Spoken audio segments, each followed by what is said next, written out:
Why do cats purr when pet? It's not just a sign of happiness. Discover the surprising reasons behind this soothing sound that goes beyond simple contentment.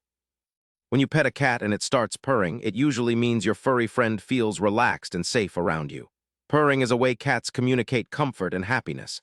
This gentle vibration is their way of saying, "I trust you." But it's not just about feeling good. Cats often purr when they are calm and content, creating a soothing atmosphere for both themselves and their humans. Here's a surprising fact. Purring isn't only about happiness. The vibrations created by purring range between 25 and 150 Hz, frequencies known to encourage tissue regeneration and reduce pain. This means cats may purr to help heal injuries or soothe discomfort. So when your cat purrs while you pet it, it might also be tapping into a natural healing mechanism. It's like a built-in health booster triggered by your touch. Purring also acts as a communication tool. Cats use it to signal friendliness and comfort to their owners and fellow cats. When you pet your cat and it purrs, it's a way of strengthening your bond. This sound helps build trust and shows your cat wants to stay close and connected.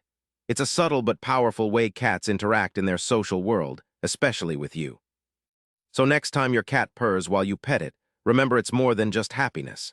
It's a complex mix of trust, healing, and communication all wrapped into one soothing sound. Hit subscribe for daily answers to questions you didn't know you had and keep discovering the hidden wonders of the world.